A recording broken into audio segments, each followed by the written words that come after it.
Bonjour, nous sommes l'école des arts décoratifs.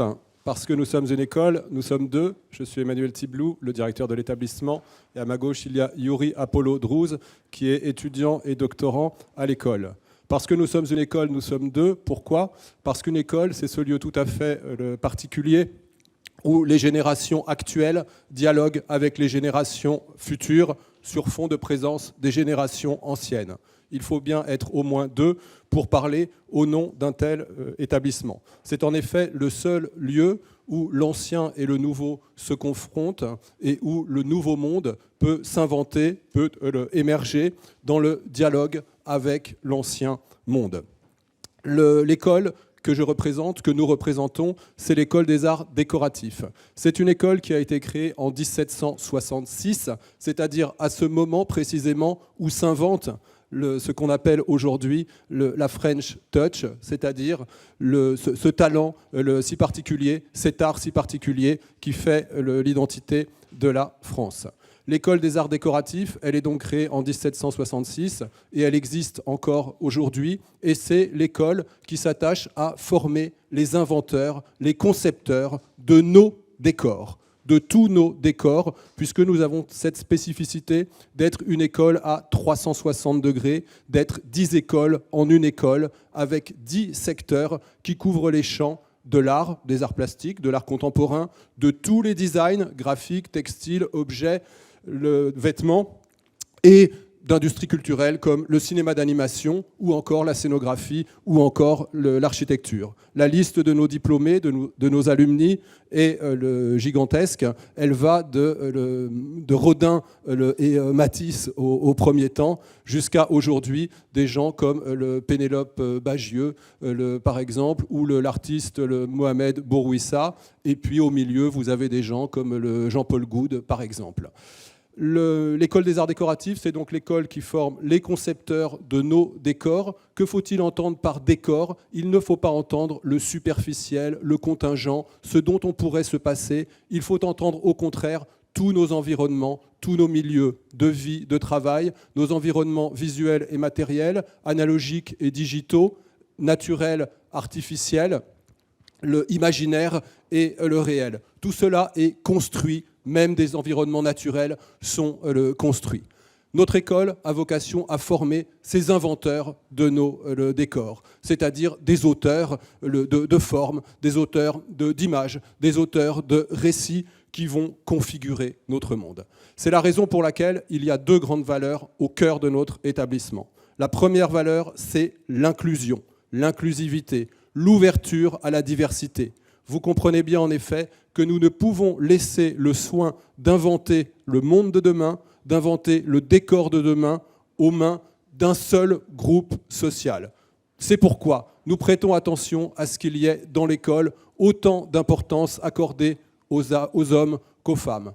Nous prêtons attention à la plus grande diversité culturelle, à la plus grande diversité de profils, parce que cette diversité, nous nous devons de l'accueillir, non seulement parce que nous sommes un établissement public, mais aussi parce que, vous le savez, la créativité se nourrit de la diversité et parce que, enfin, nous ne saurions laisser, je l'ai déjà dit, l'invention du monde à un seul groupe, uniquement aux hommes blancs, uniquement tout cela, ça n'est définitivement plus possible. L'autre valeur qui est au cœur de notre établissement, c'est la transition, ou plutôt les transitions.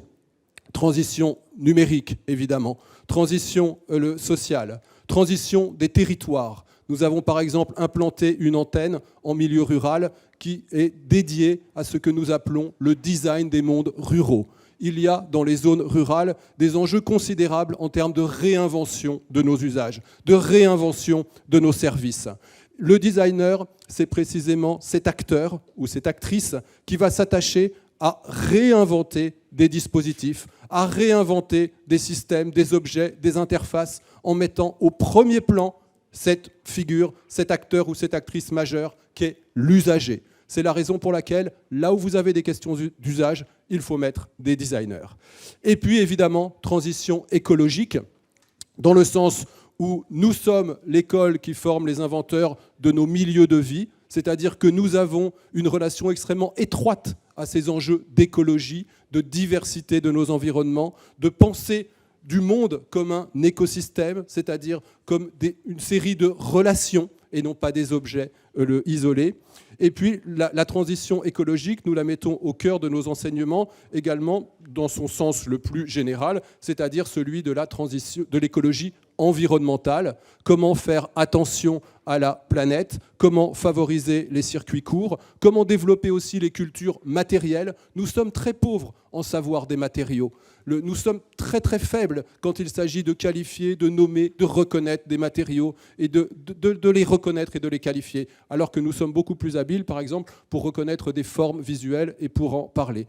Donc tous ces éléments, tous ces enjeux écologiques fondamentaux, ils sont au cœur de l'école qui s'est dotée d'un plan de transition écologique qui s'attache en fait à diffuser ces enjeux, à diffuser la question de l'urgence écologique partout dans l'école. Et sur ce sujet, nous sommes évidemment constamment sollicités, constamment challengés, constamment mobilisés par nos étudiantes et nos étudiants, par ces jeunes générations qui portent l'urgence écologique de façon intime, de façon viscérale, plus que nous, en tout cas plus que moi, qui suis né dans les années 60.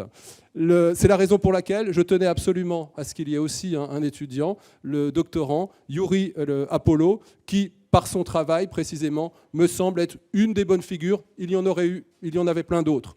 Mais voilà, Yuri Apollo qui va nous parler de son projet. Yuri Apollo qui, comme chacune et chacun de nos 800 étudiants, est unique.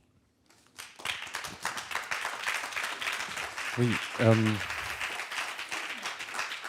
Bonjour à toutes et tous. Oui, donc je m'appelle Yuri Apollo Drifts et je suis doctorant sacre. Permettez-vous, c'est pas ma langue maternelle, donc j'ai préparé mon petit papier. Je suis donc très ravi de compléter le discours d'Emmanuel Tiblou par un exemple concret de ce qui se fait à l'école et de vous offrir un regard d'étudiants et de jeunes chercheurs sur l'éducation et la recherche au sein des arts décoratifs. Et merci beaucoup pour cette invitation.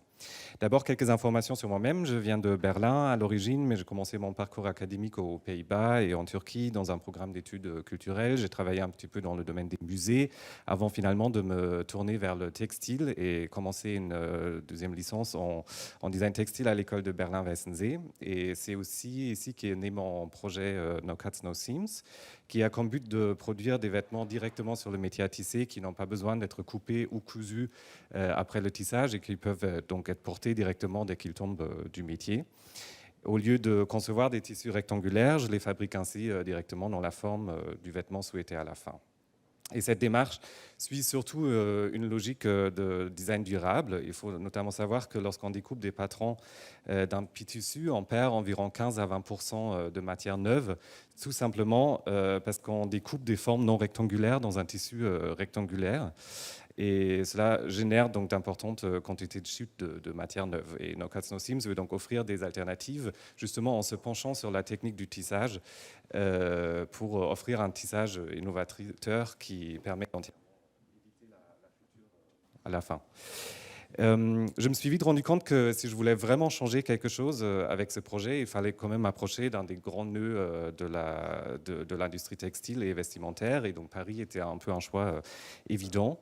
Il y a ici vraiment, ce que j'ai trouvé ici, une industrie établie depuis des siècles dans ces secteurs, ce qui est un peu contrairement à Berlin, qui a pourtant d'autres qualités, notamment un goût particulier pour le non-conformisme, pour l'expérimental. Et ce sont précisément ces deux mondes que j'aimerais faire coopérer et intégrer dans mon projet. J'ai donc embarqué ici en 2018 avec ce projet pour un master aux arts décoratifs. J'étais notamment très attiré par les excellents équipements des ateliers textiles de l'école, notamment de métiers de différentes tailles et un métier jacquard qui témoigne pour moi de l'importance qu'on y accorde à l'apprentissage de la création textile aux jeunes designers. J'aimerais aussi souligner, et je trouve ça important, que c'était aussi des frais de scolarité plutôt bas qui m'ont permis de venir étudier à Paris, où la vie est quand même un peu chère à la base. Et à l'école des arts décoratifs, j'ai donc eu la chance de pouvoir poursuivre un double cursus dans les secteurs design textile et design vêtements et de pouvoir développer ce projet beaucoup plus loin. J'ai notamment pu produire ce prototype que vous voyez derrière moi d'un trench coat oversize qui n'a donc aucune couture et aucune chute sur un métier à tisser que j'ai adapté à mes besoins. Dès mon arrivée à l'École des Arts Décoratifs, j'étais aussi très heureux de découvrir qu'il y a ENSAD Lab, qui est donc un laboratoire de recherche par le design, qui est un des précurseurs dans ce domaine en France. L'interdisciplinarité, qui est quand même très cruciale dans mon projet, y est très encouragée, et je trouvais vraiment intéressante l'approche de directement lier la pratique du design et de la création avec la recherche scientifique, et ce sont donc eux qui m'ont recruté pour ce doctorat sacre. Être ici à Paris me permet aussi de participer dans un écosystème unique de création et de recherche. Et venant d'un système beaucoup moins centralisé, je n'étais vraiment pas habitué à cette densité de connaissances et d'acteurs et actrices clés dans une seule ville, vraiment dans un tout petit espace. Et ça entraîne évidemment des problèmes pour le reste du territoire. Il ne faut pas les nier, ces problèmes-là. Mais c'est aussi une grande force. Pourtant, je trouve qu'il faut qu'on fasse attention à ne pas nous renfermer sur nous-mêmes et de garder des liens quand même avec l'extérieur. Et j'avais déjà souligné que je voulais créer des ponts justement avec d'autres territoires avec ce projet. Et c'est pour cela aussi qu'à côté de mon suivi à ENSAD Lab, j'ai donc des co-directrices de thèse à Berlin et aux Pays-Bas. Parce que ce projet ne traite pas d'un sujet uniquement français. Ce n'est pas la France, ni d'ailleurs l'Allemagne ou quelqu'un d'autre qui va résoudre les problèmes globaux de l'industrie textile et vestimentaire toute seule. C'est à travers la coopération avec les autres qu'on va faire face aux enjeux de demain, notamment la crise climatique. J'ai donc l'impression que cet esprit d'échange ne s'établit pas juste à ENSAD Lab, mais aussi de plus en plus dans les autres secteurs de l'École des Arts Décoratifs. J'ai notamment pu constater ça dans ma promotion de diplôme en design textile, où la vaste majorité des projets étaient concernés d'une façon ou d'une autre par des questions d'impact environnemental et du... Il est donc important de poser la question à quoi sert l'éducation créative, et mon positionnement est très clair. Elle ne sert pas à façonner des futurs employés dociles de l'industrie qui vont perpétuer un système qui a pourtant urgemment besoin de se renouveler, mais à produire des têtes libres, prêtes à collaborer pour trouver des solutions concrètes aux problèmes hautement complexes auxquels notre planète fait face. J'espère donc avoir pu vous donner un bref aperçu de mon travail au sein de l'École des Arts Décoratifs, et je vous remercie pour votre attention.